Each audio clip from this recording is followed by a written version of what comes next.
Alright, so before we get into the video, we're going to be talking about the Giovanni Strathon versus Maxie Hughes post-fight review. So Maxie Hughes destroys and dominates Giovanni Strathon by a unanimous decision. In my thoughts on it, man, what a win by Maxie Hughes. Really didn't want him to win. I did actually pick Giovanni Strathon to knock him to either stop or knock out Maxie Hughes in their early rounds, but clearly that didn't happen. Giovanni Strathon, excuse me, guys. Giovanni Strathon, it's just that guy's overrated as hell, bro. I always knew he was just gonna be like a one-hit wonder, but I did think he would at least come through like a fringe contender of Maxie Hughes. I thought he was just gonna go in there just beat him up. Yeah, but apparently not, man. He just had no answer. He got badly rocked multiple times against Maxie Hughes, which is a guy that you don't really want to get rocked by because he doesn't have any power, because he only had like 5 knockouts out of like 20-something wins. But very good win by Maxie Hughes. I still don't think that he's going to beat anybody like, I don't think he's going to beat anybody like, any of the top, what is it? He's going to beat any of the top, lightweights. Hell no. Like, he ain't beating somebody like Jojo Diaz. He's definitely not going to be somebody like Javier Fortuna, which would be actually a very good fight. He wouldn't beat Devin Haney, absolutely not.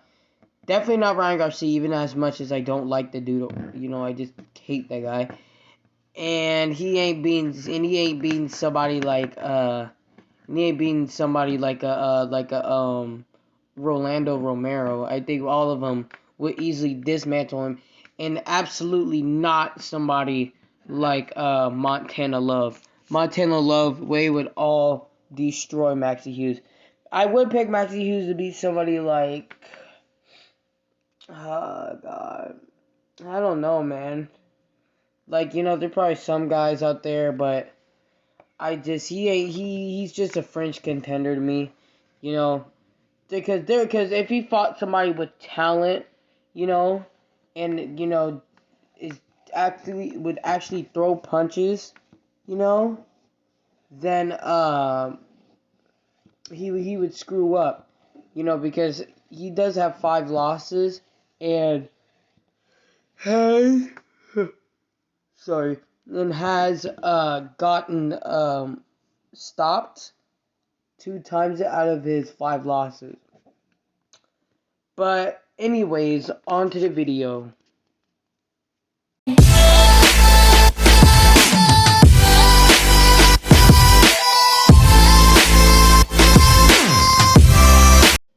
Hey, what's up, y'all? Preston for Fight Media 360 here. So this is a quick preview and prediction for Junto Nakatani versus Angel Acosta. So before we get into all this, I just want to say this fight will be taking place on Friday, September the 10th on ESPN or ESPN Plus. And then this fight will be taking place on the Oscar Valdez versus Rubson Conceição undercard. So yeah. So now we got that out the way. So now let's talk about their stats, and then the odds, and then what they need to do to win, and then my final prediction. So let's start off with Junto Nakatani. Junto Nakatani comes into the fight with a record of 21 wins, 0 losses, 0 draws, 16 wins coming by way of knockout. He stands at a height of 5'7" with a 67-inch reach, and he's in southpaw. Angel Acosta comes into the fight with a record of 22 wins, 2 losses, 0 draws, 21 wins coming by way of knockout. He stands at a height of 5'4" with a 63.5-inch reach, and he's an orthodox fighter. Junto Nakatani is listed as a negative 500 favorite over Angel Acosta. So now we got that out the way, so now let's talk about what they need to do to win, and then my final prediction. So let's start off with the slight favorite, uh, Junto Nakatani. So what I would like to see from Junto Nakatani is I would just like to see him try to outbox Acosta, use your height and use your reach over Acosta, because um, I'm not gonna lie, Junto Nakatani is pretty big for a flyweight. It's kind of hard to know that, but he is 5'7" with the 67-inch reach. That's pretty damn big for a guy for a flyweight, you know. So yeah, the dude is long. The dude is tall for the weight class, and he is 3 inches taller than Acosta, and has a significant reach over Acosta. Excuse me. So you need to use your height, and you need to use your reach. So you need to use the jab. Try to jab out Acosta. Throw the jab out. Pretty much to try to outbox Acosta. And whenever Acosta it comes in, because Acosta is also a boxer. He does like to box, but so Acosta, like, sometimes he will want to come in and knock you out. And if he's gonna be desperate, to come in and try to knock you out, you need to catch him every time with really, really good shots and hard shots to hurt Acosta. Like when you hit him and like try to hit him in the eye or in the temple to try to buzz him and try to look for the knockout. But really, Junto Nakatani really needs to try to outbox Acosta. Use the jab because in my opinion, I feel like Junto Nakatani is extremely underrated. Same for Acosta. I think both these fighters are very underrated. Um, but he needs to use his skills. Use your jab, outbox Acosta, and try to look for the knockout. And also, you need to really break down Acosta to the body to slow down Acosta, because Acosta likes to also be an aggressive boxer, because he likes to box, but he also is aggressive when he tries to box. So I think that would slow down his momentum when you hit him to the body a lot. And Junto Nakatani does hit pretty damn hard, so he definitely could. So he definitely can. They both hit pretty damn hard, but he should like slow down Acosta with the body shots and try to look for the stoppage.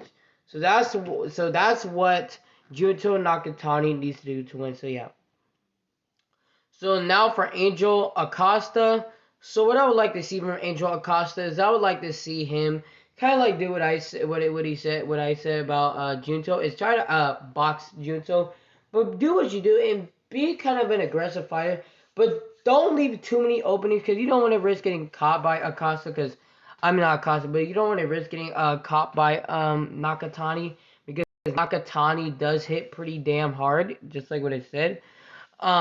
So you definitely need to be more worrisome about that. But be the more aggressive boxer, but don't be too aggressive. Use a jab. Slow down Nakatani by. Sorry, guys. Slow down Nakatani by hitting him to the body. And really just try to bully Nakatani. Definitely use your experience over Nakatani, even though both of them have around similar experience. But Acosta has just a little bit more of a experience, so you need to use that little bit over Nakatani. Try to outbox him. Hit him to the body again. And just pretty much just try to win on points against Nakatani, because you don't want to just try to bully him and try to knock him out, because then there's a higher chance of you getting caught by Nakatani and getting buzzed very bad or getting knocked the hell out. So you definitely need to be on your A game and pretty much try to box your fight. And yeah, so that's what Angel Acosta that needs to do to win. So yeah. So my final prediction for this fight, bro, this is a good fight. Like I just remembered that this fight is on the card. Like believe like yesterday. Man, this is a good fight, man. But again, I need to get a prediction for this video, and I am just leaning I'm leaning more towards Junto Nakatani. I'm barely. It's gonna be a tough fight, but I think that Nakatani's boxing skills, his height, his reach, and his strength should win him this fight by probably by like a knockout in the mid to late rounds. Yeah, either the mid to late rounds or a unanimous decision. You know, uh, because again he's a lot bigger than Acosta. You know, because again he's a very big flyweight. Like he is a pretty big flyweight. So I just think the size of Junto would just be a big difference in this fight. So that's why I pick Junto Nakatani to win this fight by a knockout in the mid or late rounds or a unanimous decision. So yeah. So that's my final prediction. I got Junto Nakatani by a knockout in the mid or late rounds or a unanimous decision. So yeah.